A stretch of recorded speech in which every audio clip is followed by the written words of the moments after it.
Welcome back to the podcast, friends. I'm so excited today to have Tara Phillips with me from Autism Little Learners.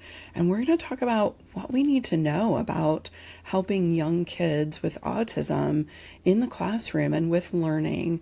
Tara provides so many amazing supports for educators and parents. And so I'm really excited to share her insights and some of her resources with you here today. Tara, will you start by introducing yourself? Just let everybody know who you are and what you do in the world. Absolutely. My name, as you said, is Tara Phillips. I'm a speech language pathologist, and I've been both at the elementary level and at the early childhood level. The last decade was at the early childhood level, and I've worked mostly with autistic students my entire 25-year career and have absolutely loved it. It's my passion, and working with families and young autistic kids is something I just absolutely love. And over the years, there've been so many things where we've had to create our own materials, and from the start 25 years ago. So that is something that kind of started a long time ago, and we'd always kind of share them with each other. And now, as the digital age is upon us, we're able to share things with other people. And that's kind of what brought me to this point where we're talking. And anyway, I absolutely love what I do. I love being creative. And I can't wait to talk to you about it today. Yeah, I can hear it in your voice how much you love the work that you get to do. And I think it's so much more powerful and empowering to people on the receiving end when we're really passionate about what we're doing and how we're helping. Let's start with just talking about what do we need to focus on for younger learners, because I don't think we often talk about this. Like, what are the differences maybe for younger learners who are autistic versus the older ages? Because we know, right, that early intervention is powerful. So what can we do early on that is maybe different for these learners? Yeah, it's a really good question because I started the first half of my career at the elementary level, and we always thought our little kindergartners were, the littles, the youngest. Yeah. And I guess at that time, it's not that I didn't appreciate the work that early childhood did, but I just didn't know kind of how kids came in at that age. It's a whole different ball game. You have a Yeah. lot more parent support at the early childhood level. So for me, going from elementary to early childhood gave me a whole new appreciation for the special educators, speech language pathologists, related service providers that work at that level, because not only are they oftentimes doing that initial testing and bringing up the different areas the child has challenges in and giving an autism label, an educational label to parents, that's a hard thing to do, especially at first. It got Mhm. easier throughout the 10 years that I was at that level, but it's, I think, for educators, kind of a scary thing to bring up. Yeah. And I think we're moving past that now where it's autism is another way of thinking, another way of being, and it's not a tragedy like it was portrayed many years ago. Right. Yeah. So that's a plus. But you have to learn that at the early childhood level with the youngest learners, it's a family thing. It is not just, Hmm. you see the parents at conferences and you talk once in a while. You have more ongoing connection with families. And so that part I didn't expect and I really like. Yeah, because it's about the entire child and their entire experience, right? What happens Hmm. at school influences at home. What happens at home influences what happens at school. And when we're consistent with our kids, those interventions, I think, are more powerful. So it I think, for the parents listening, the message there is make sure that you are asking questions, make sure that you are talking with your child's teachers and seeing what they're doing at school, because maybe you can implement some similar things at home to really, I think, just make that intervention more, make it stick more, right? But also Mhm. make it just more influential too, when it's across different environments like that. Yeah, absolutely. And I think that, I always talk to people too about we meet the parents where they're at. And so some families are busy and life is either really fast paced and it's hard for them to connect with us. And that's okay too, you know. But the Mm. parents that really want to say, okay, what can I do at home? Then it's so important to provide them with some meaningful activities that they really can implement at home and teach them how to do it. I know later we'll probably talk about adapted books, and that's one of the things that I've gotten such great feedback from parents on how it's kind of changed the realm of being able to read to their child at home. Yeah. So, just some of those routines at home can really be impacted. And, like you said, the progress that can be made overall when we're working together is super, super awesome. Yeah. Can you give us an example of an activity that maybe a teacher can give to a family to do at home? We'll talk about adaptive books too, but I'm sure there are other things, other Yeah. activities. Yeah. And kind of going back to that early childhood level, one of the things that I didn't realize or think about as much when I was at the elementary level is that for these kids, a lot of them, I would say probably 90% of the kids I had at early childhood, it's their first time in a classroom Mm-hmm. setting. And so there's anxiety on their part, on the parents' part. They're not going to come in and just know what to do, right? Mm-hmm. So my first thing always is building a connection and building a positive connection. And that Mm-hmm. includes talking to the parents and finding out what the child likes. And then we don't have to figure it out on our own. I mean, we'll figure out plenty of things that the child likes through being with them during the day. But if we know ahead of time, they love Paw Patrol or they love Coco Melon, Mm-hmm. we can have some of those things ready in the classroom so that they come in and they're interested and they feel comfortable.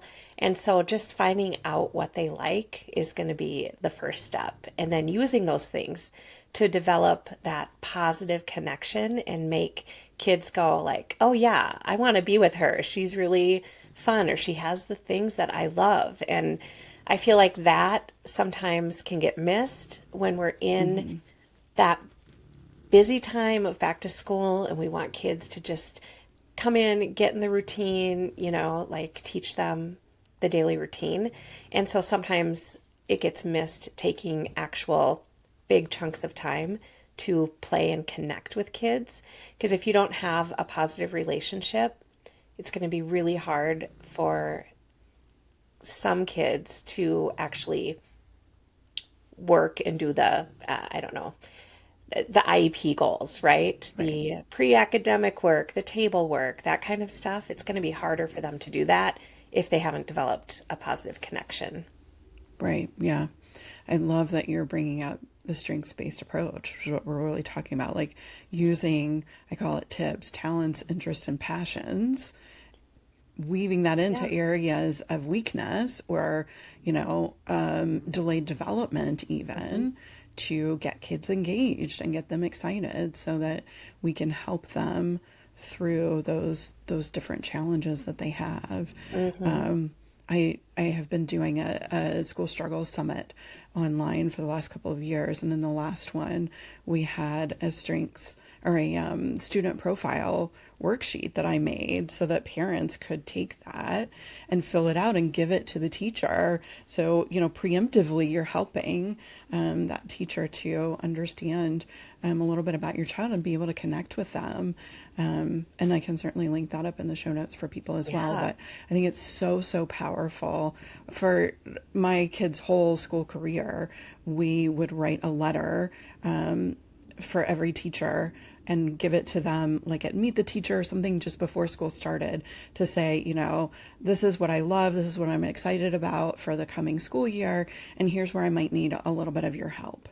And found that was super helpful at the beginning for teachers to understand a little bit. And I'm talking about general ed classrooms, but the same is true for any, if you have Yeah. a kid who's in self-contained, that can be just such a powerful thing.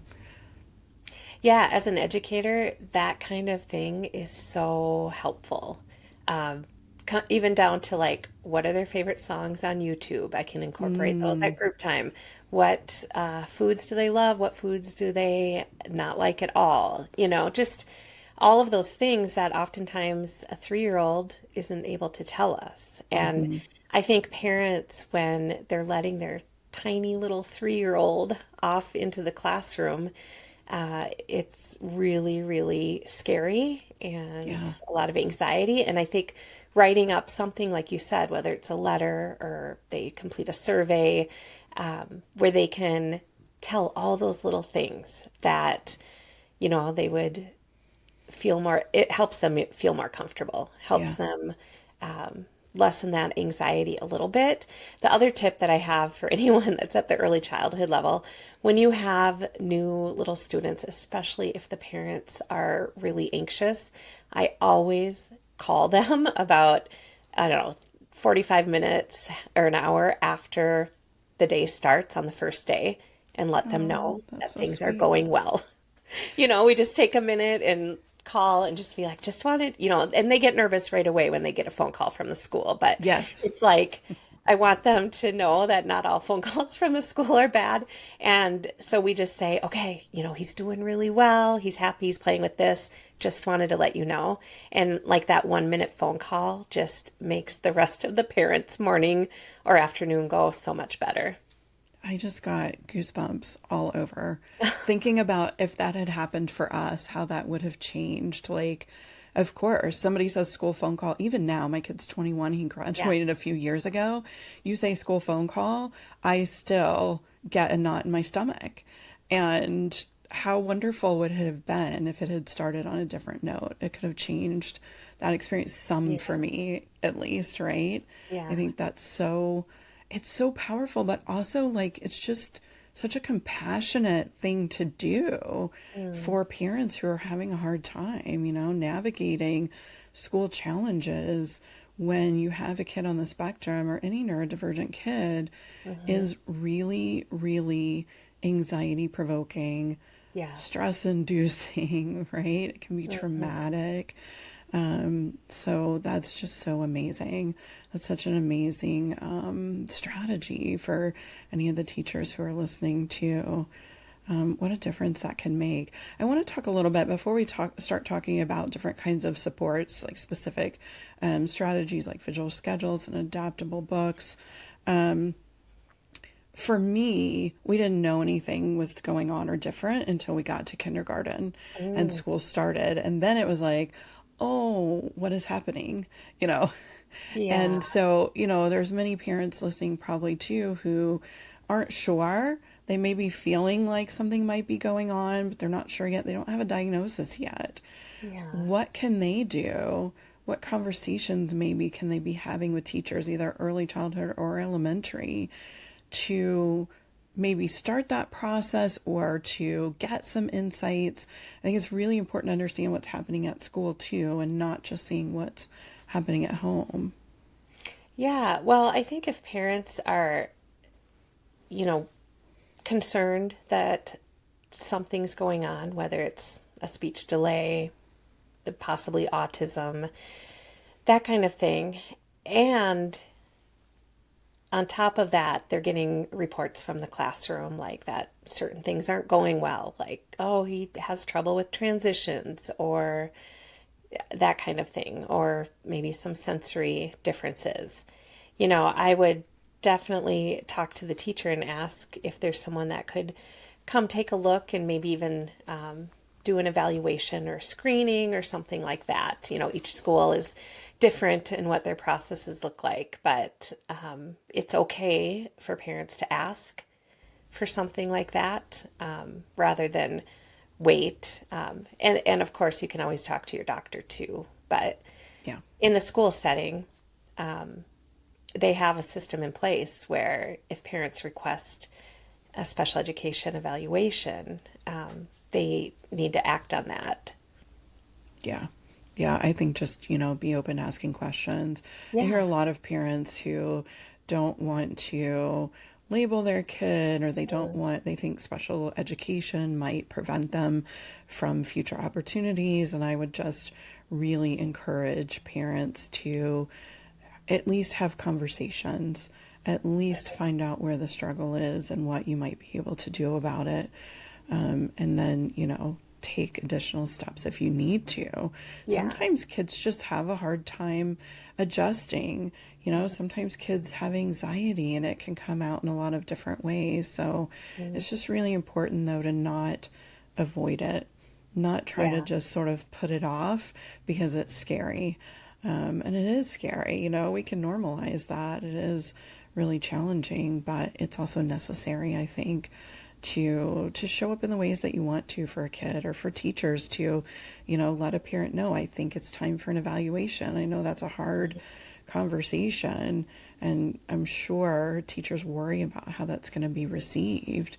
Yeah. But if we're all moving in the best interest of the child, then that's really something that we need to be doing, despite how hard it might be. Yeah. And I think as a parent, you can ask along the way tons of questions.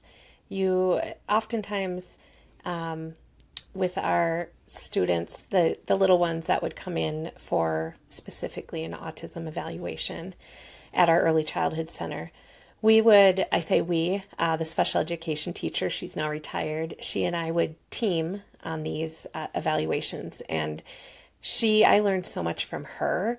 She always invited the parents to come and sit in on the evaluation, Mm, and then we could chat along the way. wow. And I learned so much from her because it wasn't this big, scary day on the day where you meet to talk about the evaluation and you get the report, because we had already talked about all the things along the way, and including autism and the different indicators we were seeing and the things that we weren't seeing. And so by the time we got to the results meeting, we had already talked about it in Mm, conversation on the way, like we're doing the ADOS test. And I mean, Terry was just so great at teaching me this, but she would say, okay, when we did that, we're kind of looking to see if he's using a 3-point gaze. So is he looking at the toy and back at us and then back at the toy? And she would just kind of explain some of those things. And she would say, like, yeah, that one he was able to do, but we didn't see him use any gestures. And, that could be an indicator. But we'll know more as we do more of this testing. So it really, I don't know the word for it, but it made it less scary because we're yeah. just pointing out little things that the parent could be like, oh, yeah, he doesn't use gestures, things maybe they Hmm. hadn't thought of. And it's just little things about their child versus this big, bad, like, okay, we're meeting, we have this whole group of people, and we're going to tell you what the diagnosis or the educational label is. I don't know Yeah. if I'm explaining that right or if that No, makes sense. perfectly. Yeah, perfectly. I'm just thinking about, like, I wish my kid was at your school. I wish he had you guys, because it Oh, wasn't that way. And I remember that first results reporting mhm. meeting. He was in first grade. He clearly had dysgraphia. And we didn't yet have results for what turned out to be ADHD, and then many years later, autism spectrum as well. But I could tell that the special education teachers did not want to tell me that they were denying him special ed. They were afraid, like they were really uncomfortable. And of course, they knew I was going to be disappointed. And I think they knew that really he needed it. But at the time, the qualifications were a certain point spread. And Yeah. he was like 1 point off. He Yeah. just didn't meet the requirements. 2 years later, he was evaluated again and he was in. The gap had grown for Yeah. him. But it's like, yeah, it was such a really, really stressful, hard meeting for everyone at the table. And it could have been different if we Hmm. had talked about it going down those paths as things were happening. Yeah. And there were other meetings later too at reevals where the same thing would happen. I would be blindsided. Hmm. They were like, "Oh, his tests were great. We don't want him to have an IEP anymore." And I was like, "What?" Like, this is the first year in his life he's doing well. It's because he has all these services. Exactly. Um, so yeah, like just, and I think, for parents who have teachers who aren't communicating that, just ask questions along the way, like check in. Hmm. I think, most teachers are going to be okay with that.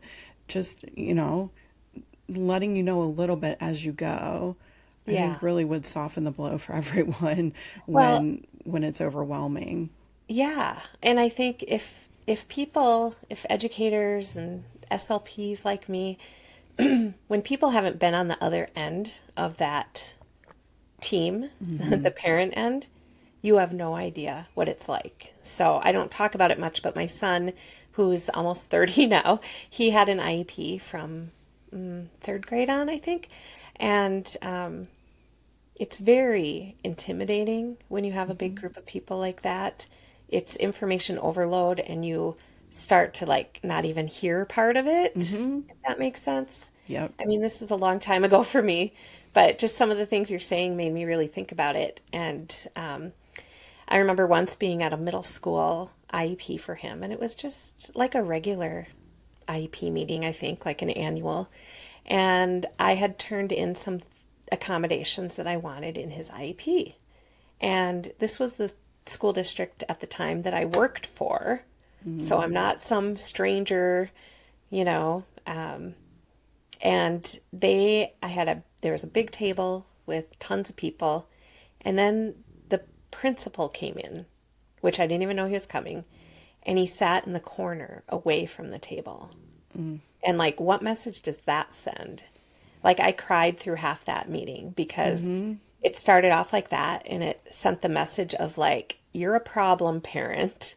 And I'm Hmm. going to sit back here like the bouncer or the referee and I'm going to intimidate a little bit. I mean, that's the feeling I got out of it and Yeah. that's how I felt. And, I was young and it was really yucky, even though I knew the whole other end, the other side of the IEPs. I had run many IEP meetings, but I think that over the years really impacted how I want parents to feel when they're sitting at a meeting with me. Yeah. And I don't want it to be like that. It informed how you showed up Oh, as yeah. an educator, Yeah. as Big an time. SLP. Yeah, which is, I mean, we always take those things that are hard and turn them into something, right? And Yeah. you were Yeah. able to use those experiences to help other kids, which is so awesome. Yeah, yeah, meetings. My stomach is just a rock right now Mm-hmm. talking about Yeah. I IEP don't want to go meetings. back to It's that so time. hard. Yeah. So before we close, I want to make sure we talk about some of the supports that you offer Yeah. for parents and educators, and I think that will also help us to understand some of the strategies that we can be looking at and considering and maybe implementing. Yeah, with the youngest little ones, and I know this doesn't include the birth to three team, so they are truly the ones that get the kids at their youngest. Yeah. But when kids are coming in center, when they turn three, like I said, the biggest thing is developing that relationship, but then also developing predictable routines. So that would Mm, be my number two. We develop predictable routines, and what that looks like is oftentimes using visual supports so that kids can have that other modality, which the visual modality. So instead of us saying, okay, we're going to be all done with trains and we're going to go to snack time, that often we say sounds like Charlie Brown's teacher. The little 3-year-olds often aren't processing language, verbal language fully at that time, if they're autistic. And so having visuals. So one of our favorite visuals always was the all done bucket. And that's one where you just model it at first, and it's just any bucket or container, and then you just have this all done symbol on it. And you use it consistently, and it's something, we teach our support staff and paraprofessionals, and we would say, we do it in the same way every time. So we might come up to the child and have one of the little digital timers and say, okay, 2 minutes, then all done. And at first, they're not going to know what you mean. But by the time you've repeated that over and over and over, all of a sudden they get to a point. And I have so many people that say, well, my students they wouldn't understand that, or they'll use the word, they're lower. And it's like, no, like all students will eventually get this if it's consistent. I mean, maybe there's 1% that won't, but I've seen it with all types of kids. So eventually you do the 2-minute timer. It's this predictable routine. They have that heads up, and it gives them that heads up that what they're focusing on, because they're really good at focusing on the thing at hand, usually the thing that they're really interested in. So transitioning away from that obviously is really hard. Transitions are one of the biggest struggles at the early childhood level. And so we say 2 minutes, and then once they learn it, all of a sudden you'll see them just put it in. Like you don't have to give another direction. It's almost like magnetic because it's this predictable routine. And so that's a big one. And I always tell adults, like, how would it feel if you were in the middle of reading a really good book and your husband or partner, whoever came by and just took it out of your hands and said, we're done, we got to leave. Like that would not feel good, and it would make you irritated and maybe throw a little tantrum. Like, hey, just a heads up. So that's what the timer is that heads up. I'm not going to go over and just be like, put it in the all done bucket. So kind of approaching it the same every time. And then the other one that educators have said has really, really been helpful for them is I made something called the weight mat. And it's just a piece of paper with 2 hands on it, and it says weight. And this we use for kids. We have so many kids that love to hold lots of little things in their hands. Like it could be, 5 Matchbox cars in each hand. And then when you go to work on something else with them, they don't have any hands to use because they're holding it. But they don't want to let their things go because they're used to everyone taking them away. And so the weight mat helps build trust. So that I would have right on the table next to me. And we would start small, right, with a very small amount of time. And so I would say like, okay, let's put it on the weight mat. And then we put it on there, and maybe we put 1 block in the little canister, or match one matching item. Okay, here you can hold your little guy again. And then we just keep going like that. They'll build trust and understand we're not going to take them away. It's not like an all done situation. Right. You get it back as soon as we're done. Well, then they can leave it longer and longer. And I got to the point, it was such a great example. This little guy, he's someone where other teachers would say, there's no way he's going to understand that. He's one that holds so tight, would never give it up, and maybe say like, oh, I don't know if he's cognitively at the level where he would understand this concept. But we started with him. He was 3, a brand new young 3. He was non-speaking, and he had a million things he liked to hold. So we started in September, consistently, slowly implemented it. And in April, so you think that's a long time, right? But in April, he went ahead of me over to the table we were going to work at. And he, on his own, grabbed the weight mat off the windowsill, put it on the table, and put his dinosaur on it. Oh. And it was like, that is a predictable routine. And then he learned that trust too. So, it took, some things they're not always magical and happen in a week or overnight. It's like that took from September to April, But now he has that skill and that concept that can help with so many things down the line. Yeah. And that's kind of what we have to remember too. So, predictable routines, those are two examples. I have something I call the visual support starter set, and that has the picture for the all done bucket, the weight mat. It has a bunch of other what I call kind of foundational visual supports that can help with things like transitions, and there's a core board in there for communication, that kind of thing. So those are they're just all my favorite things that we start with in the classroom. Yeah. And we'll link that up for everybody in the show notes Oh, thank you. and let them know where they can find you. Yeah, well, I am at www.autismlittlelearners.com and Autism Little Learners on social media and all the places. Awesome. Yeah, so many resources you're providing and a membership and just all sorts of great things to support people who, parents who have little learners and the teachers as well. And I hope that everybody will go to the show notes, take advantage of that. And I will give you that link at the end of the episode. But I want to make sure that we also talk about the adaptable books, adaptive Adapted. books, You got it. Adapted. adapted. Let's talk about that real quick and then we'll Yeah. close. Yeah, I know. We kind of teased about that and then we Yeah. almost forgot to talk about it. Yeah, actually, those are, you'll get visuals for two adapted books in that starter set. So um, it's kind of one stop there and you'll get all of this. But so adapted board books in particular are something that I have really worked hard on the last probably 5 years in at the early childhood level. And board books because they're durable, Yeah. right?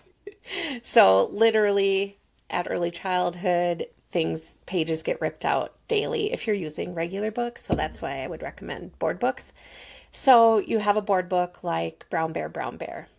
And so many times with my students at that age, they have either seem to have no interest in books or they flip, flip, flip, flip, flip really quick the pages. And it doesn't give you a chance to read it to them. And parents have said the same thing. Like, I can't read it. He will sit down, he'll flip through it in 2 seconds, and then he's on to the next thing. So, adapted books have been around for a long time, but I made it my mission to get a set of themed adapted books for kind of year round, where again, it becomes a predictable routine in a way. Kids know when you start using them that I turn the page, and if it says green frog, I match the picture to a piece of Velcro in the book to green frog. And it gives them something to do, hands on, busy little hands, something to do with each page of the book. So they're interacting with the book, and that allows you to kind of read it along the way. And at first, they maybe don't know that they're matching the frog to the frog. At first, I might just I might model it first, or give them the picture that goes on that page, and they just simply learn to put it on the Velcro. And then later, then you can work on the matching, the vocabulary. I mean, there's just so many great things, literacy skills and vocabulary and language skills kids get out of an adapted book. And the feedback I've gotten from teachers and SLPs that have used adapted books now, the adapted board books, has been phenomenal. They're like, it's a game changer. And I felt the same way in my classroom. And so I'm glad it's working for other people. But in particular, I had a parent a couple years ago who said, I was talking to her about adapted books, and she said, yeah, my son, like, he flips the pages, and she said, he's 3.5, and I've never been able to read a book to him. And it's just such a big part of parenting, too. And Yeah. so I showed her adapted books, I made a couple for her, and then showed her how to make them. And she emailed me a couple weeks later, and she said, oh my gosh, Tara, she said, I, for the first time, got to sit with my 3-year-old on my lap and read a book to him, read the whole book. And he didn't flip ahead because we had the pieces and he knew what he was supposed to do on each page. And she said, I could tell that he's done this at school because it's like he took charge and he knew what he was doing. Yeah. And we got to sit and have that time together reading a book. And it was one of those goosebump moments. And Mm-hmm.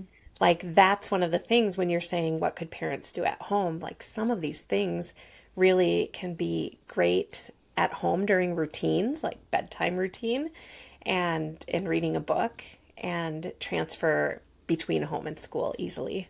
Yeah. And you know what? I never heard of adapted books until today. And I could have Oh, used them with my kid. Like, yeah. he was super busy, very hyperactive. Yeah. So it wasn't that he couldn't, be present for it or anything, but he just had so much like wiggle in him that Yeah. having something to do could have Yeah. helped.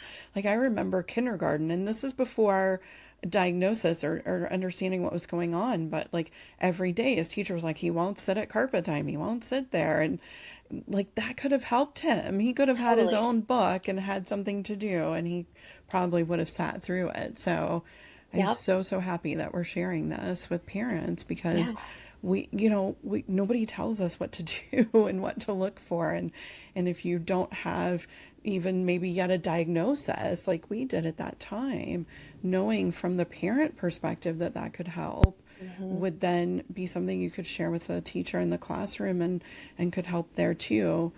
Yeah. Amazing, amazing. I'll send you the link too. I have it's called an adapted book guide, and it's free, and it's maybe 4 or 5 pages, but it goes through the steps for exactly how to adapt a book. Like, you Awesome. need the materials they need. I mean, it's not a lot of materials at all, but like 1, 2, 3, this is how you do it.